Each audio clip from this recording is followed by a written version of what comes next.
Las opiniones y comentarios emitidos en Cruce de Ideas son responsabilidad de quienes la expresan y no representan la opinión de ese medio televisivo.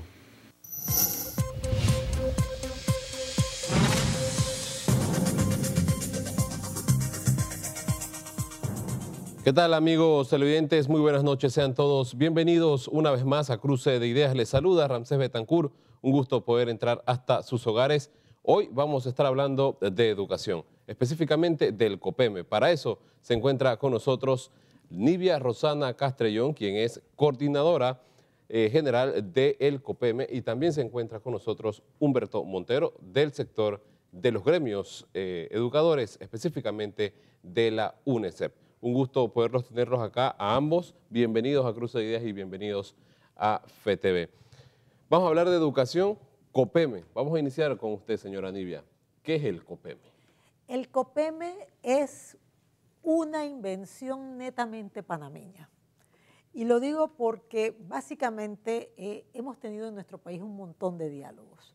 Y esos diálogos, justo hablábamos antes de iniciar el programa, han tenido fantásticas ideas y propuestas, pero no se han ejecutado.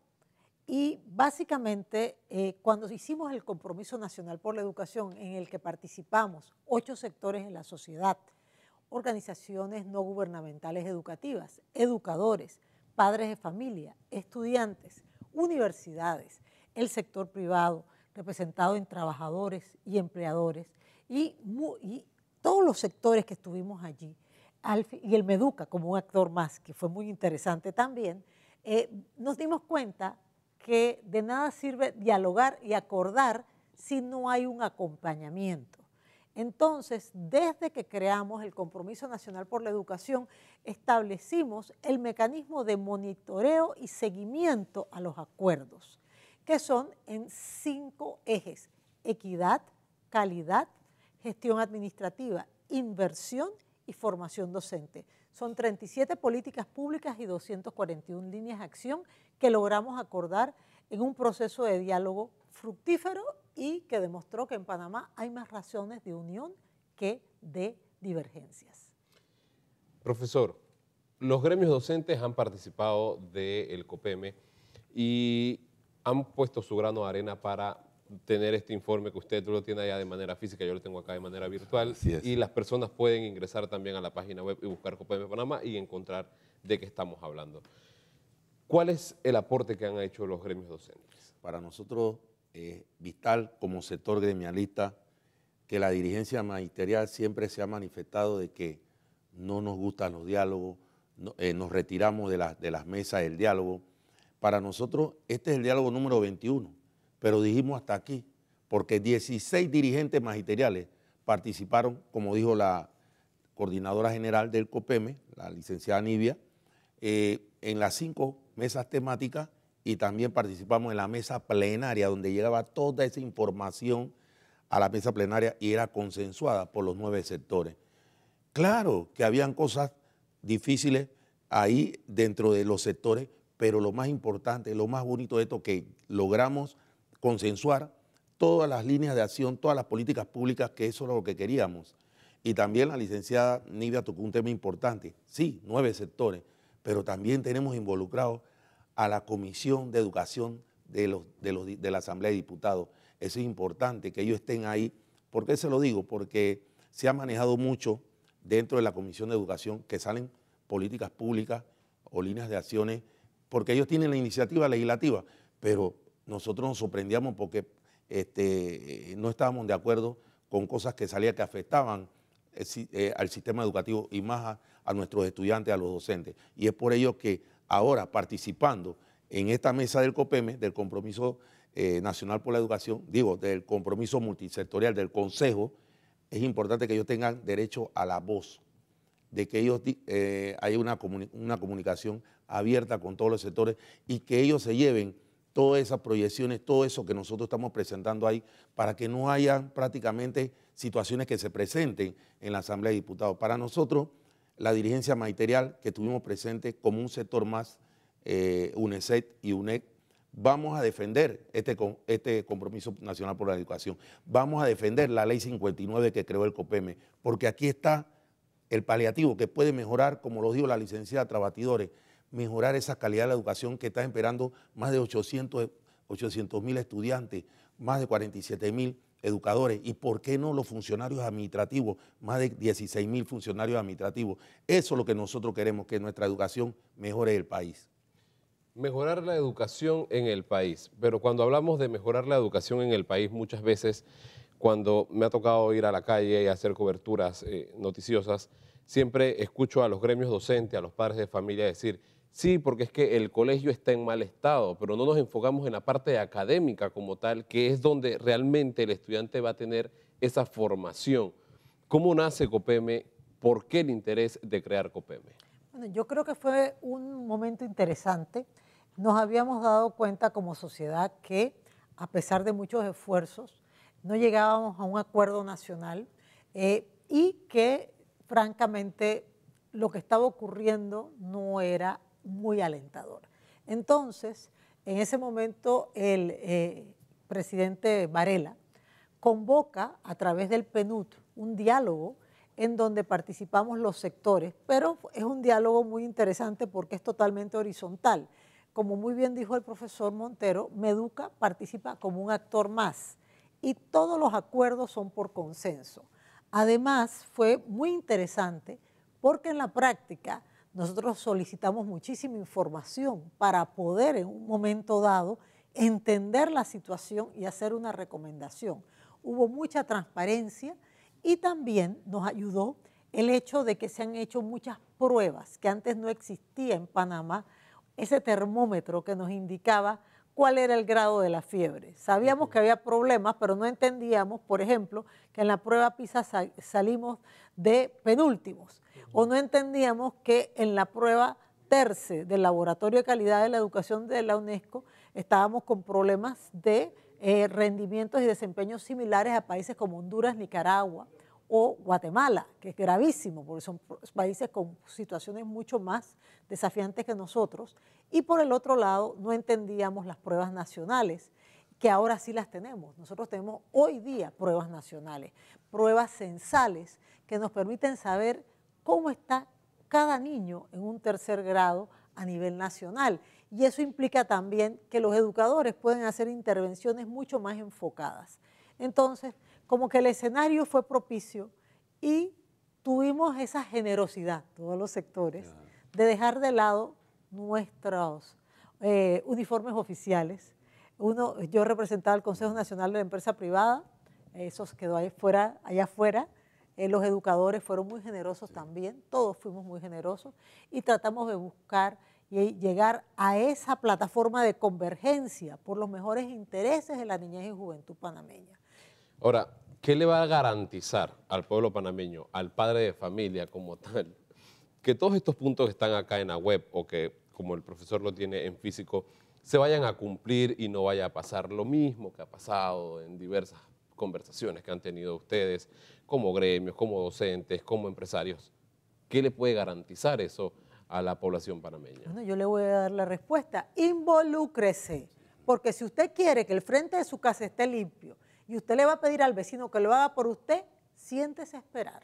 Así que por eso mi mejor consejo es que se involucre. Nosotros vamos a estar trabajando mucho en la rendición de cuentas. Es más, por eso estamos aquí, para que la ciudadanía se entere, para que participe desde diferentes escenarios como padres de familia, no para ir a la escuela solamente en un tema de vamos a mejorar los bloques y el cemento. Vamos a buscar la beca universal. Eso no es así.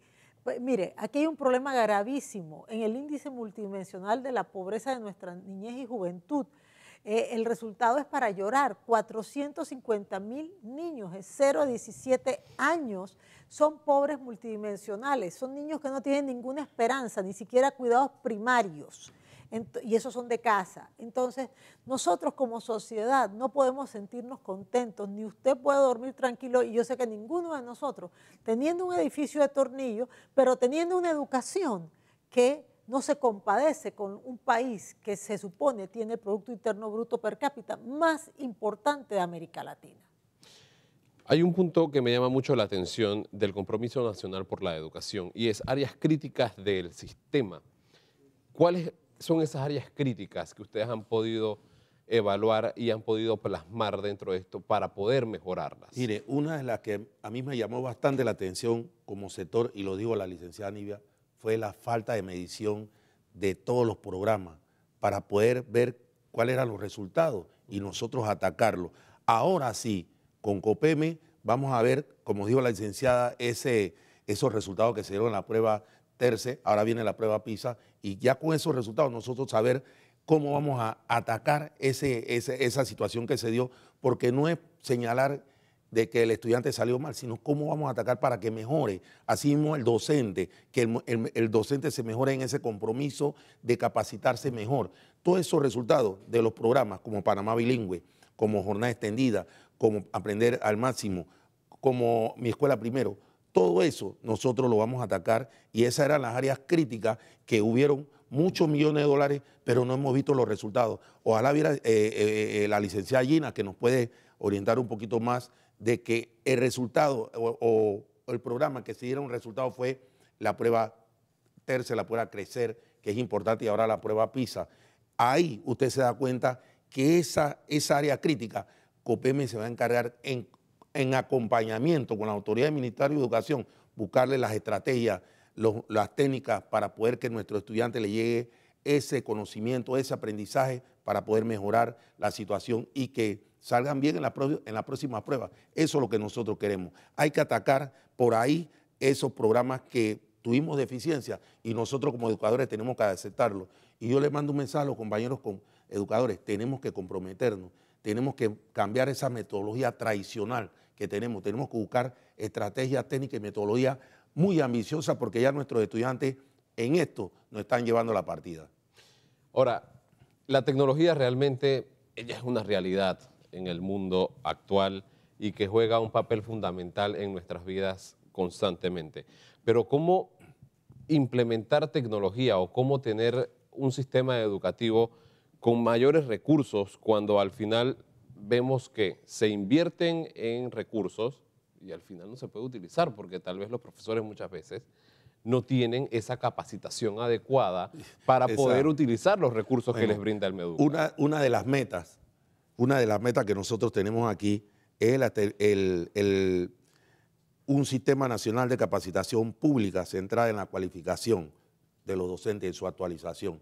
Nosotros podemos decir que nuestras capacitaciones no llenaban las expectativas, no se editaba esos temas que necesitábamos los docentes para que ese conocimiento llegara a nuestros estudiantes. Y siempre cuestionábamos y denunciábamos a nuestro sistema educativo, a la dirección de perfeccionamiento, que tiene que ver con esto, que nosotros solicitamos que los docentes necesitamos estrategia para enseñar matemáticas, geometría, la lectoescritura, todo eso lo necesitamos los educadores. Pero usted puede creer, licenciado, capacitaban a los directores y supervisores en un día para que le dieran capacitación a los docentes por 2 semanas. Eso no puede ser, y es inverosímil. Y por eso y nosotros queremos también que la dirección de perfeccionamiento, que tantos millones de dólares manejó para capacitar a los docentes, eso también el Ministerio de Educación tiene que ponerle el ojo, porque las capacitaciones no llenaban las expectativas de los educadores. Y ahora sí van a haber capacitaciones con personal idóneo, porque nosotros lo hemos solicitado ya como una prioridad, como una de las metas y una de las políticas públicas. Como no, vamos a hacer una breve pausa comercial aquí en Cruce de Ideas. Recuerde que usted puede enviar sus mensajes a través del 6612-5758. También hacernos llegar sus mensajes a través de nuestra cuenta en Twitter, @FTV05, utilizando la etiqueta Cruce de Ideas. Una pausa y ya regresamos con más. Usted está viendo Cruce de Ideas.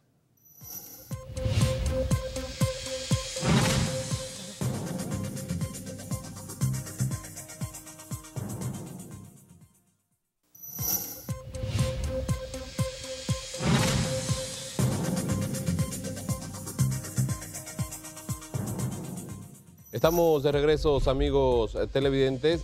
En esta ocasión vamos a incluir a nuestro panel de invitados a Gina Garcés, quien es directora de evaluación del Ministerio de Educación, y también a Abdiel Bedoya de la Confederación de Padres de Familia. Vamos a estar hablando y a continuar hablando del sistema educativo y también del compromiso nacional por la educación. Bienvenidos a ambos también aquí a Cruce de Ideas. Estábamos hablando hace un momento tanto con el profesor Humberto Montero como con la licenciada Nidia Rosana Castrellón sobre COPEME, un tema bastante interesante que seguramente muchos de los televidentes de FTV no conocen, se han preguntado qué es COPEME, cómo se come COPEME, ya lo han explicado ellos acá. Pero se nos olvidó decir algo Ajá. muy importante, somos voluntarios, es ad honorem, porque me hizo mucha gracia porque alguien en Twitter escribió, se acomodó, yo digo, será en la silla, porque francamente a veces como que la gente piensa que es que le están dando a uno un salario, así que no, somos todos voluntarios, muy importante que se tenga claro. Punto aclarado por parte de la licenciada Nidia Rosana Castrellón.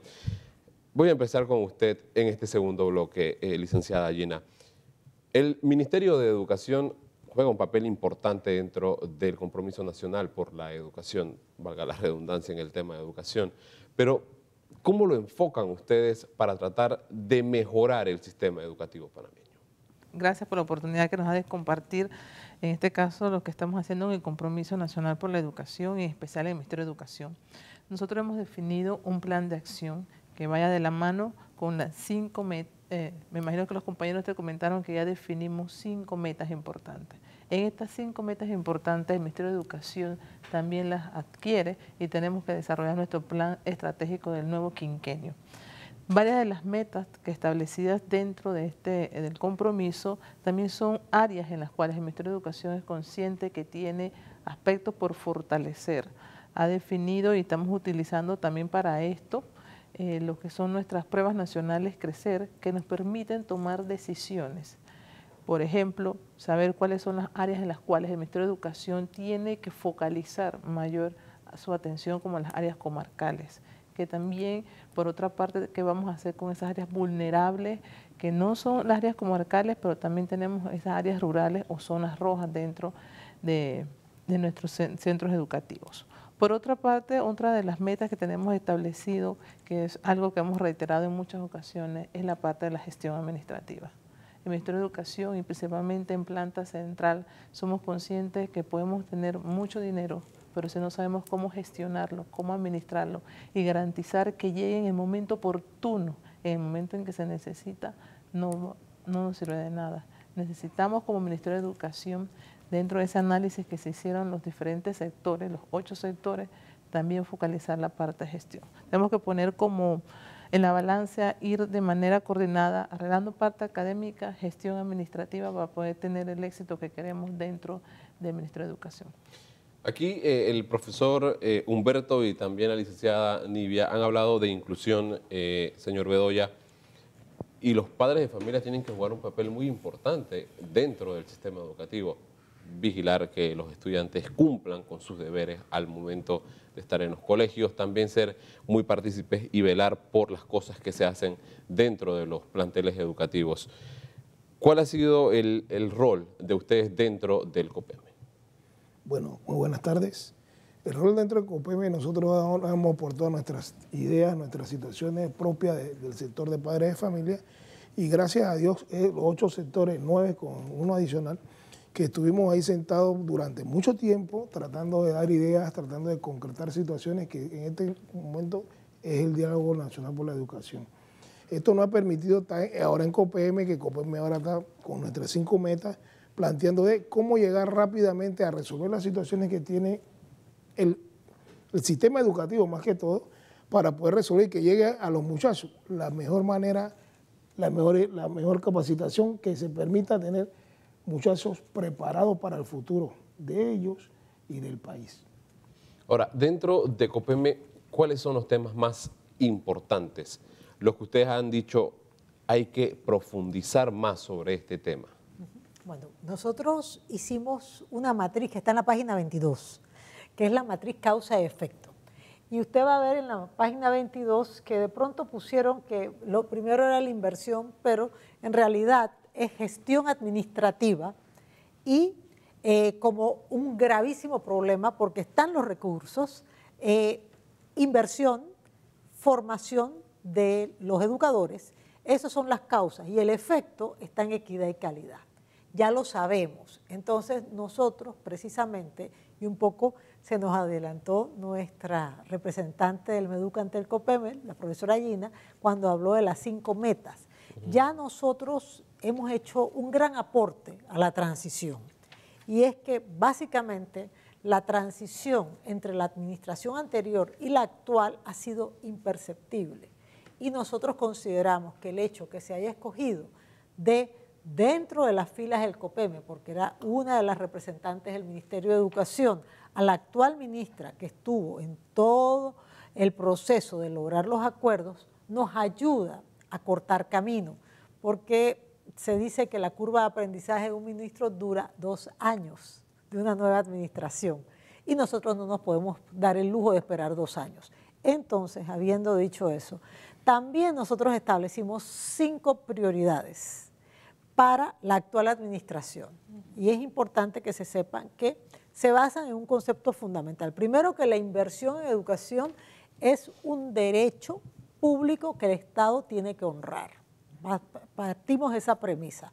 Hay que invertir en educación, es importante, pero para ello tenemos que considerar, por supuesto, que haya un modelo de gestión que sea eficaz, que logre que esos recursos lleguen a los niños, que sea descentralizado. Justo estábamos hablando de eso. Las decisiones en el MEDUCA son demasiado verticales, todo se toma en el despacho superior y obviamente un sistema que tiene más de 60.000 colaboradores entre educadores y administrativos y atiende a aproximadamente 750.000 estudiantes, eso no funciona de esa manera, no va a funcionar. Así que necesitamos que haya esa descentralización por un lado.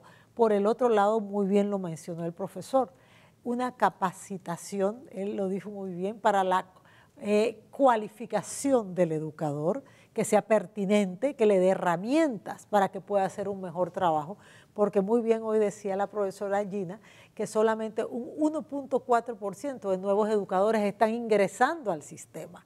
Entonces eso implica que nosotros tenemos que formar mejor a los educadores en el servicio y eso es a través de la formación continua. No puede ser una formación mentolatum, tiene que ser una formación profunda que les permita tener los impactos correspondientes. Claro. Entonces, esos son 2 de las metas que nosotros hemos considerado. Otra que es esencial es la parte de la salud. Claro. Ahora, hace menos de 15 días cambia una administración de gobierno. Cada maestro con su librito, dice un dicho. ¿Qué le garantiza a la ciudadanía panameña que todo esto que está planteado acá en casi 128 páginas se va a mantener durante esta administración del presidente Laurentino Cortizo? Bueno, mire qué curioso, porque fíjese que como nosotros somos gente inteligente, nosotros previmos eso. Y el Compromiso Nacional por la Educación y COPEME hizo una convocatoria donde estuvieron los 7 candidatos a la presidencia de la República. Y ellos firmaron un compromiso público para honrar los acuerdos del Compromiso Nacional por la Educación y además otro más interesante que dice que si son oposición también van a ayudar a que se hagan realidad, no importaba desde dónde. Entonces, el actual presidente lo incluye en el punto 14 de su plan de acción y dice que él va a respaldar al COPEME y nombra como ministra a alguien que viene de las filas del COPEME. Ahora nos corresponde a nosotros, ha habido señales de voluntad política. Ahora nos toca a nosotros dar nuestro seguimiento como ciudadanos para que esto se haga realidad. Ahora, sí, claro. Sí, podemos agregar que cuando analizamos la propuesta que ha hecho el presidente en la parte de educación, están vinculadas dentro del COPEME también y las acciones que tiene el Ministerio de Educación. Por ejemplo, estudiar sin hambre, está en la línea de salud que mencionaba Nivia Roxana. Eso tenemos que brindarle mejores servicios, tanto a nuestros estudiantes como a nuestros docentes, y la alimentación lo tenemos incorporado y si analizamos ya está allí. La parte de crear un centro de formación, eso va vinculado a la meta de formación continua que hablaba en este momento el profesor Humberto. Si analizamos cada una de las metas que tiene el plan de gobierno, ya también está incorporado de una u otra forma, tanto en COPEME como en las acciones que se debe definir el Ministerio de Educación. Se habló aquí, vuelvo y repito, el tema de la inclusión. Cuando hablamos de inclusión, nos enfocamos en los padres de familia, los docentes y el Ministerio de Educación, pero al final, ¿la ciudadanía en general se involucra en estos temas o solo lo hace a través de redes sociales? Bueno, es que allí tenemos una situación. Antes no se involucraba, pero yo siento que ha habido un gran cambio en la sociedad panameña y cada vez más hay una demanda ciudadana por mejor educación. Incluso los jóvenes se están involucrando porque no se sienten satisfechos por la educación que reciben por una razón muy sencilla. Usted no educa para que un señor vaya a trabajar o una muchacha a un puesto, tú educas para la vida. Y estamos ante la cuarta revolución industrial. Panamá acaba de bajar 14 puestos en el índice de competitividad mundial. Y usted se pregunta por qué. Y es precisamente por el tema de su preparación ante lo que viene, el tema de nuestro capital humano y los grandes retos que tenemos de seguir siendo un país de alto ingreso y con mejor distribución. Porque cuando hablo de distribución es que es inaceptable que seamos un país tan desigual. Y eso se logra con más y mejor educación. No conozco otra manera. Profesor, ¿cómo lograr más y mejor educación? Mire, uno de los temas importantes para nosotros es la rendición de cuentas.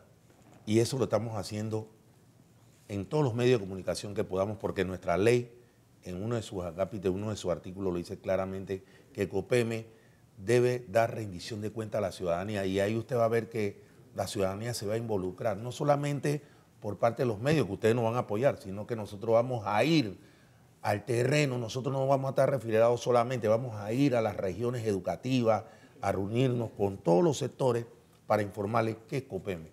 La licenciada Nibia lo dijo, una de las funciones de COPEME es apoyar a las autoridades del MEDUCA, estas autoridades del MEDUCA, a darle seguimiento a esas políticas que ya están en el Compromiso Nacional por la Educación. Y eso es lo que vamos a hacer y eso es lo que nosotros vamos a informar a la ciudadanía, porque hay que involucrarlo, como usted lo dijo, cómo van a aceptar COPEME. Aquí el señor presidente, como lo dijo la licenciada Gina, habló de temas que ya están en su proyecto quinquenal, porque todos los presidentes ya tienen su proyecto o su propuesta de cada 5 años. Y usted vio la administración pasada, la situación que se dio, y que nosotros, esto que está aquí, causa y efecto, es importante, lo dijo la licenciada Nibia, inversión, gestión, formación. Todo esto tiene que cambiar porque no había una estructura sólida, no había una planificación para gestionar, para invertir. Porque nosotros los gremios decíamos, tenemos que solicitarle a las autoridades que volteen la mirada hacia la educación del país. Mire cómo están nuestros niños de la comarca pasando unas situaciones críticas. No es lo mismo los niños de aquí, los docentes de aquí, a los que están en difícil acceso. Le han cambiado inclusive la palabra de difícil condición de vida. Para mí es difícil acceso, porque hay situaciones muy críticas allá. Y ahora, esta inversión que nosotros siempre hemos peleado y que hemos solicitado, porque lo dice la ley orgánica, que es el 6%, usted puede creer que el 90% se va en planilla y el 10% se va para mejorar la infraestructura, y eso nunca iba a caminar, porque el Ministerio de Educación tiene 12 instituciones más, 12 instituciones. Entonces, ahora nosotros tenemos ese compromiso de echar adelante esa carreta, porque aquí, vuelvo y le repito, como lo dijeron los panelistas que están presentes, compañeros de los sectores, que los respeto mucho, y que 5 metas están priorizadas ya para arrancar. Y una de ellas, también importante, es la salud y seguridad, higiene de nuestros estudiantes, docentes y administrativos. Nosotros, ¿cómo estábamos peleando por esa meta? Seguridad ocupacional. Usted sabe las situaciones, a más de 20 docentes han muerto del 2000 al 2018 en situaciones muy críticas, en difícil acceso. Entonces, no hay en las regiones educativas una seguridad ocupacional, una dirección de seguridad ocupacional. Y eso es importante y prioritario para mejorar estas situaciones que se presentan en nuestro sistema educativo. Profesor, yo tengo que preguntarle, se ha hablado de cambios, me parece muy bueno el Compromiso Nacional por la Educación, pero este viernes ya los docentes van a realizar una marcha, no va a haber clases. Esto se traduce en que los estudiantes van a perder un día de clase prácticamente. ¿Cómo se va a recuperar un día de clases perdido? Un día perdido de clases no se puede recuperar al día siguiente, porque estamos hablando que hay un proceso educativo que está planificado. Y seguramente los que están viéndonos en estos momentos van a decir, hablamos de cambios, pero los profesores no cambian su mentalidad. ¿No era mejor ir un grupo de estos voceros de los gremios magisteriales a presentarle al presidente de la República, Laurentino Cortizo, estos 10 puntos, porque son 10 puntos que van a entregarle, en lugar de paralizar todas las clases a nivel nacional, que al final va a traer un problema, y le digo un problema, porque el estudiante va a perder un día de clases? Acá lo decía la ex ministra Lucy Molinar, verán que los docentes o los gremios docentes, cuando ingrese los primeros días del próximo gobierno, van a salir a marchar. Y se está cumpliendo. Y lo ha dicho aquí, en esta mesa. Y culpa a los gremios precisamente de gran parte del problema que hay en el sistema educativo. ¿Cómo lograr cambiar ese chip? Parte y parte. Docentes, Ministerio de Educación, padres de familia y estudiantes, porque muchos problemas que hay en los colegios no es de los docentes, no es del Ministerio de Educación, es del propio estudiante que no cuida los recursos que se invierten por parte del Estado panameño. Mire, yo le voy a decir algo con referente a este tema. Nosotros somos respetuosos de la dirigencia magisterial que ha hecho este llamado a esta marcha. Vuelvo y le repito, no somos los dueños de la verdad. Claro. Los educadores no somos los dueños de la verdad, y yo se lo digo a mis compañeros dirigentes, porque los docentes somos un sector más. Aquí hay más sectores involucrados en el tema educativo. Entonces no le prestamos atención a esos sectores que quieren un cambio para poder mejorar la calidad de la educación. No somos los dueños de la verdad, y yo creo que la dirigencia magisterial debe hacer el llamado a la señora ministra de Educación, Maruja de Villalobos, al señor presidente de la República, Laurentino Cortizo, que prácticamente tienen como 8 o 9 días de estar sentados oficialmente como autoridad del gobierno, y tratar de presentarle, porque nosotros, la Unión Nacional de Educadores por la Calidad de la Educación Panameña, UNEC, tiene ya un documento para entregarle a las autoridades, y yo sé que los compañeros también lo tienen, porque son los mismos puntos: el 6%, la situación de las escuelas, difícil acceso, el tema de la deuda, el tema del aumento. Todos esos temas también nosotros los tenemos proyectados, pero creo que nosotros estamos agotando el diálogo primero. Nosotros, nuestra organización, nuestra representante, nuestra coordinadora, la profesora Minta Ruda, si se presenta una situación como esta, yo hablo en representación de ella, porque es la posición de la UNEC, de que nosotros vamos a solicitar el diálogo, a conversar, a sentarnos con las autoridades. Y la UNEC también sabe hacer marchas, huelgas y acciones, pero no es el momento. Yo siento que le estamos dando los 100 días de gracias a todos los gobiernos, porque se le ha dado los 100 días de gracias. Ellos tienen ya 100 días de una propuesta educativa que van a presentar. Después de los 100 días, si no pasa eso, entonces nosotros también vamos a accionar. Pero ahora es el momento de dialogar, de conversar con las autoridades para buscar una salida y buscar la mejor solución de mejorar situaciones que ellos presentan, que son las mismas que la dirigencia magisterial de la UNEC va a presentar en su momento. Vamos a hacer nuestra segunda pausa comercial. Al regresar vamos a escuchar, me informa producción, las declaraciones que diera acá en esta mesa la ex ministra Lucy Molinar, y también vamos a conversar con el señor Bedoya para que nos dé su posición en cuanto a un día perdido de clase que va a ser mañana viernes. Así que vamos a la pausa y ya regresamos.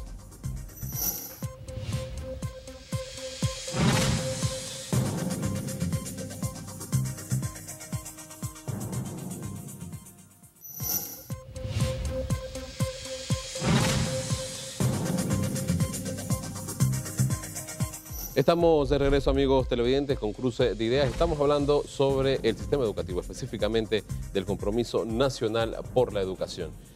Yo voy a leer un tuit que ha colgado la ex ministra Lucy Molinar y dice así: ya empieza el chantaje de los gremios. Perder un día de clases para entregar una carta es parte de la estrategia. Pelearán para conservar los millones que gastaron en viajes viáticos y capacitaciones brujas. Ojalá el gobierno no caiga. La paz con ellos tiene un precio. Si entendiéramos lo que significa un día de clases, nadie sirviera de tal altoparlante de estos grupos. Al propio gobierno de Varela le hicieron lo mismo para quedarse con el aumento y eliminar la evaluación y todo lo que significó mejoras. ¿Hasta cuándo el silencio de los buenos? Título de uno de sus libros, básicamente. ¿Cómo pueden responder ustedes a esto? Porque lo que ella dice es 50-50. Yo no puedo ponerme de lado ni de los gremios, ni de la exministra, ni del Ministerio de Educación. Tengo que mantener mi rol de periodista. Pero si ustedes ven el video, los invito a buscarlo a todos aquellos que quieren ver esta entrevista, también a ustedes, en la página de YouTube de FTV, FTV05 específicamente. Ella señala que esto iba a ocurrir y está ocurriendo. Este viernes no va a haber clase. Aunque varios grupos o gremios no están participando de esta marcha, pero el poder hace la fuerza. Y cuando un padre de familia irresponsable escucha, van a marchar, no manden a su hijo a clase, simplemente no lo mandan. ¿Quién pierde? ¿El sistema educativo o el estudiante? No, perdemos todos, porque al final del día es nuestra niñez y nuestra juventud. Un muchacho que no está en la escuela, que está en la calle, está en riesgo. Claro. Para mí es algo sumamente delicado. Obviamente yo tomo las palabras del profesor Montero, que hay que agotar las diferentes etapas, hay que dar un tiempo en un momento dado para poder ver si se toman las acciones correspondientes, y además hay una mesa bilateral que se manejan con los gremios desde hace años. Yo no he escuchado a la ministra decir que esa mesa va a dejar de existir. Entonces siento que es una medida de pronto exagerada y apresurada. Yo no quiero estigmatizar a los gremios, porque ni todos los gremios son buenos, ni todos los gremios son malos. Si yo digo eso, yo no soy objetiva. Claro. Yo no le voy a poner un estereotipo aquí a nadie, porque eso no es correcto. Ni todos los exministros de Educación han hecho su trabajo, ni todos los exministros de Educación no han hecho nada. Claro. Hay gente que ha hecho y hay otros que dicen que han hecho, está bien, eso es usual. Pero lo fundamental en esto es que haya objetividad. Y la objetividad parte del hecho de que las oportunidades de aprendizaje se tienen que dar en diferentes escenarios y dimensiones. La primera es el calendario escolar. Por eso es que uno tiene que tratar que haya la mayor cantidad de días de clase y que no se interrumpan clases. Esa es una. La segunda es la jornada escolar, que ya las escuelas oficiales corren con desventaja porque los periodos son de 4 horas y media, 5 horas, versus las escuelas particulares que tienen más tiempo, y la jornada escolar por asignatura de 35 minutos, que es muy poco. Por un lado. Por el otro lado, la asistencia del estudiante a clase, porque ya un niño que no va 3, 4 días al mes es un niño en riesgo educativo. La asistencia del educador a clase, que es el grave problema en las áreas comarcales cuando hay de difícil acceso. Y la última, que tiene que ver con las metodologías, cómo utilizamos el tiempo efectivo de clase, que ahí América Latina tiene una situación. Se dice que solamente el 65% de esa carga horaria se usa para oportunidades de aprender, mientras que el otro 35% se utiliza para pasar lista, para decirle al niño que se siente y para hacer actividades de índole administrativa, mientras que en países donde son más productivos los sistemas educativos, el 85% se dedica a oportunidades de aprendizaje.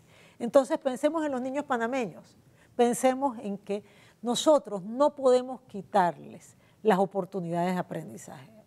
Y si se las vamos a quitar, nosotros tenemos que tener la entereza de decir cómo se puede recuperar. Y como bien dijo la profesora Gina, y como también lo dijo usted, es muy difícil por no decir imposible, recuperar el tiempo perdido de clase. Ahora, me gustaría continuar acá, voy con usted en breve, pero como padre de familia, ¿cuál es la posición sobre el tema de perder un día de clase? Ya se ha dicho que no es imposible, pero es bastante difícil o complicado recuperar un día de clase que se pierda.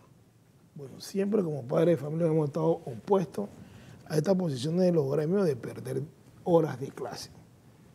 Sin embargo, nosotros le respetamos situaciones propias como gremios, sus preocupaciones, pero ellos también tienen que estar claros que lo que estamos perdiendo al final son los estudiantes. Las horas que se pierden de clase no se van a recuperar, a que inventen lo que quieran, no se van a recuperar. Y eso le aumentamos y le ponemos otras cosas. El día que el muchachito está enfermo, que no puede asistir a clase.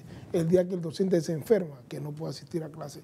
Más horas estamos perdiendo. Y el día que la escuela le pasó, se fue la luz, se fue el agua, y no hay clase, perdemos más horas. Si contabilizamos todo eso, yo creo que mejor es dejar a los niños en la casa. Claro. Porque al final estamos perdiendo mucho tiempo de clase, demasiado tiempo de clase, y nosotros, los gremios se molestan eso con nosotros como padres de familia, que decimos, lo que no quiero, hagan toda la protesta, pero no que los hijos nuestros no pierdan clase. Ahora, hay que también ver otra realidad. Hay padres de familia que protestan porque muchas veces los colegios no tienen abanicos o aires acondicionados. Vamos, muchas de las escuelas públicas no tienen aire acondicionado.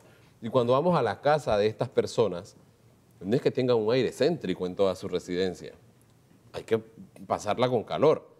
Usted la pasa con calor, yo la paso con calor, usted también la pasa con calor y el televidente también la pasa con calor. Entonces, cuando yo veo esto en las escuelas, cuando los padres de familia salen a protestar, sí, porque es que no tenemos aires acondicionados, porque necesitamos y que los estudiantes no pueden dar clases, porque yo me quedo pensando, ¿esto es en serio? ¿A qué vamos a llegar? A un sistema educativo que vamos a transformar todo muy bonito, pero cuando vamos a ver el lado académico, es un lado académico que está cojeando, que no hay capacitaciones, que no hay desarrollo del profesor para que pueda brindarle una mejor atención o al estudiante como tal, porque vamos, le culpamos al Meduca, ojo, el padre de familia dice, sí, porque es que el Meduca nos tiene que dar respuesta a todos nosotros.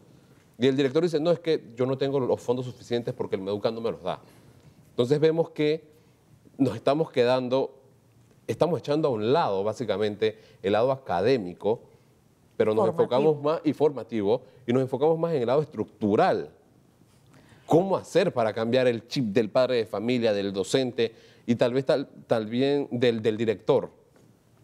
Ese planteamiento me agrada porque es donde yo apunto. Y ha pasado prácticamente en los últimos 10 años. Queremos apuntar la mirada hacia otro extremo.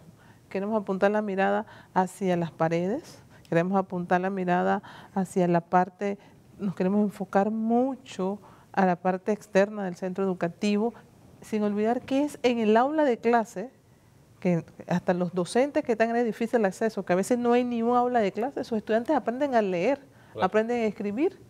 Es decir, lo que necesitamos es un docente que tenga las condiciones, el conocimiento y la capacidad, la metodología para saber compartir los conocimientos que tiene y que logre que su estudiante tenga ese interés por adquirir esos conocimientos. Y se le da ese conocimiento al docente, porque si el docente tiene esas capacitaciones, ese conocimiento extra, al final no va a ganar el estudiante solamente, va a ganar todo un país como tal. Pero ahí va el reto. También es un compromiso que tenemos en este nuevo quinquenio, es fortalecer la parte de capacitación de los docentes. Lo que mencionaba Aníbal Rosana, lo que mencionaba el profesor Humberto, también el señor Bedoya. Tenemos que fortalecer la parte de la formación del docente.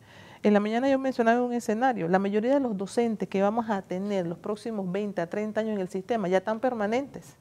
Tenemos que preocuparnos por fortalecer la formación continua. Puede que la universidad no dio todos los conocimientos, también han cambiado, han evolucionado los modelos. Claro. Es decir, necesitamos a un docente que tenga las competencias para un joven que es muy tecnológico, para un joven que tiene muchos más distractores que los tenían hace 10 y 15 años atrás. Hace 5. Sí, ya los distractores han cambiado. Eso es lo que nosotros necesitamos. Y con el tema del director. El director sabemos y comprendemos que él muchas veces dice y señala que tengo que dedicarme a la parte administrativa, a ser prácticamente un contador y descuida un momento dado la parte de seguimiento técnico docente, que es una labor importante. Sabemos que es uno de los grandes retos que hay que asumir en el nuevo quinquenio, es darle esas herramientas al director, pero para que se dedique a su tarea principal.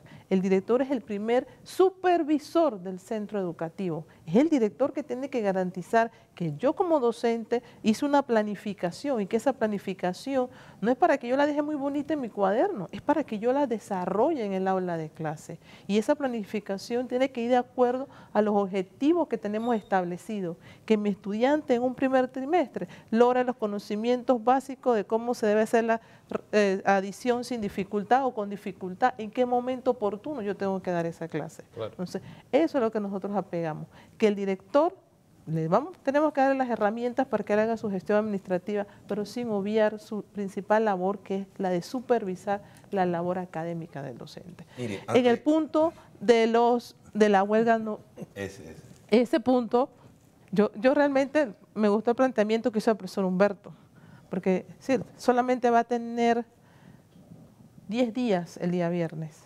Mañana va a tener 10 días en que nueva administración ingresa. Es decir, entreguen, vaya a una comisión como usted planteó, que la nota de los 10 puntos que se vienen sonando desde hace más de 3 meses, es decir, 10 puntos que ya el presidente conoce. Claro. Y sabemos que hay que tomar acciones, pero que con el llamado, la atención que van a hacer el viernes no se va a cambiar nada. Ahí lo único que vamos a hacer es que nuestros estudiantes pierdan. Y si vamos a analizar, vamos a ver qué cantidad de docentes van a ir a la marcha. Es decir, paralizamos y afectamos a todos los estudiantes y no todos los docentes están asistiendo. Hace un poco hubo una marcha y cuando yo me quedé observando cuántos están. Sí, quiero ver si el movimiento realmente, la afectación que le hacen a los estudiantes, el docente fue allá, hizo el esfuerzo para ir a pelear sus derechos como él considera. Ajá, ¿hizo un resultado? No lo vimos. Es decir, también tenemos la tarea. Yo considero ahí que mis compañeros, y lo digo compañeros porque soy docente, creo que la estrategia hay que ajustarla. Como docente tenemos que ser más creativos. Queremos llamar la atención sobre las necesidades que consideramos que ellos tienen interés en este momento hacer una lucha, lo comprendemos, pero sin afectar. No es el momento oportuno para hacer una huelga. La semana antepasada el otro sector de los gremios también hizo un llamado, fue otro día de pérdida. Sí, porque esa es otra, hay como una división entre los gremios y cuando uno va a ver, no sé cuántos gremios hay, profesor. 17. Imagínense, 17 gremios. Al final participa un grupito, pero el llamado es general, no va a haber clase. Y los padres de familia dicen, bueno, no vayas, es que no va a haber clase. Y qué bueno que es viernes, un fin de semana largo. Pero es que tenemos que salir de nuestra zona de confort. Yo quiero explicarles algo. Aquel padre de familia que dice, el fin de semana es largo, usted sabe que es como cuando usted tiene un ahorro y se lo gasta ahora, y después es viejito y no tiene cómo vivir, y no hay 100 a los 60 o a los 70. ¿Por qué les digo eso? Porque resulta que la educación que no recibes hoy es la que vas a necesitar mañana. ¿Por qué? En las pruebas universitarias es de terror. Como las 6 operaciones básicas matemáticas de primaria son las primeras deficiencias en la Universidad de Panamá. Y cuando usted ve eso lo que te va diciendo es por qué camino tienes que seguir. Yo creo que a los muchachos hay que darle oportunidades. Claro. Y los educadores tienen algo que para mí es fundamental. Cuando quieren tienen mucha pedagogía. Utilicen esa pedagogía, esa capacidad de diálogo para hacer llegar sus mensajes. Yo creo que lo pueden hacer de una manera respetuosa y de una manera en que posicionemos la carrera docente en el lugar que merece. Yo vengo de una familia de educadores. Mis bisabuelas fueron maestras rurales. Todo mundo fue educador, yo lo he sido de alguna manera siendo abogada.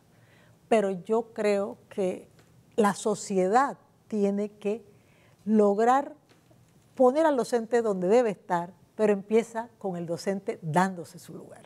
Yo le voy a hablar de un tema importante sobre la nota de la exministra Molinar.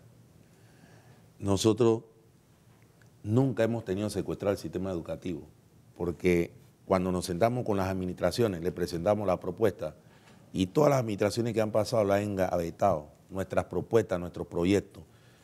No somos los dueños de la verdad, pero conocemos la forma y el fondo de lo que está sucediendo en el sistema y nunca se nos ha hecho caso. Y por eso desde la administración Molinar se crea la mesa bilateral, que tuvimos que irnos inclusive a una huelga de hambre en la cual yo participé, por las situaciones críticas que tenía el sistema. Han pasado 6 gobiernos, este es el 7º gobierno. Ojalá que con esto no hagan caso. Le digo algo más, la administración Molinar, cuando hacía actividades, el día del tambor, sacaba a los docentes por una semana. ¿Quiénes eran los afectados? Los estudiantes. Teníamos que prepararnos para hacerle módulos y guías por una semana y por 2 semanas. Nos sacaron 11 veces en ese año. ¿Y quiénes perdían clases? Los estudiantes. ¿Y qué se aprendió? Las administraciones que se han aprendido, las autoridades del Meduca, el librito de los gremios, que cuando nosotros íbamos a la calle para recuperar poníamos módulos. Entonces las autoridades del Meduca agarraron el librito ese de nosotros y cuando van a una actividad le ponen módulos a los niños, le dicen a los directores, tienen que ponerle módulos de los docentes a los niños, si vamos a sacar a todos los docentes de una escuela. O sea, agarran el mismo librito, entonces no pueden cuestionarnos a nosotros. Somos respetuosos, yo le quiero mandar un mensaje a los compañeros dirigentes, somos compañeros de lucha, a los compañeros de la UNED. Ellos saben que las acciones que están haciendo son las mismas de las que nosotros también hemos peleado mucho tiempo. Hemos ido a muchas marchas, pero ya cuando la gota derramó el vaso, vamos allá. Esta administración nada más tiene 10 días solamente, y nosotros vamos a mantenernos en el diálogo. Si no cumple, entonces haremos las acciones. Pero sí le queremos hacer llamado a los compañeros de la UNED. Somos respetuosos de su marcha. Le estamos diciendo inclusive a los compañeros, ustedes son adultos y las decisiones que ustedes tomen las pueden tomar libremente. Nadie le está diciendo que no vayan, compañeros de la UNED, porque ustedes dicen que nosotros le estamos diciendo a los compañeros que no vayan. Si están escuchando esta entrevista, los compañeros educadores pueden ir libremente a su marcha. Nadie le está atando nada y nadie está en contra de eso porque se respeta su derecho y su autonomía, y eso somos respetuosos. Profesor, se me ha acabado el tiempo. Necesito conclusiones de cada uno de ustedes sobre el COPEME, básicamente. ¿Qué puede esperar la población panameña? ¿Qué puede esperar el sistema educativo? ¿Qué pueden esperar los padres de familia? 30 segundos cada uno. Rápidamente. Para este tema, le digo a mis colegas que analicemos, reflexionemos cuántos días realmente yo doy de clases dentro del aula. Obviemos y retiremos ese cálculo cuando estamos enfermos nosotros como docentes, nuestros hijos, un familiar, el día que voy a otra asignación. Y también ya sabemos que después del Día de la Madre, eso es una falacia, no se da clase. Es decir, ¿cuántos días realmente le estamos dedicando a nuestros estudiantes para lograr todo ese peso académico que nosotros queremos que aprendan? El COPEME representa la esperanza en la cual nosotros como país tenemos muchas oportunidades. Nosotros, si nos comparamos con los países grandes, tenemos 45.000 docentes aproximadamente. Hay otros países que tienen 800.000 docentes, nosotros tenemos 45.000. Tenemos también 880.000 estudiantes en la cual nosotros podemos hacer la diferencia. Claro. Señor Bedoya. Bueno, nosotros la esperanza en COPEME es que esta herramienta nos permita mejorar la educación para nuestros hijos. Sin embargo, bueno, hay una gran oportunidad de 8 sectores que nos permita entre todos poder llegar a acuerdos y llevar adelante la educación panameña. Profesor Humberto. Este paso que se dio fue importante para nosotros y se creó la Ley 59 y que COPEME, que Panamá cuente con una educación de calidad, que se le garantice eso, que es nuestra meta mayor y que es un derecho fundamental para todos nuestros estudiantes y que también está en la Constitución de nuestro país. Licenciada Nidia. El derecho a la educación de calidad es un derecho a aprender. No es solamente el proceso, sino el resultado.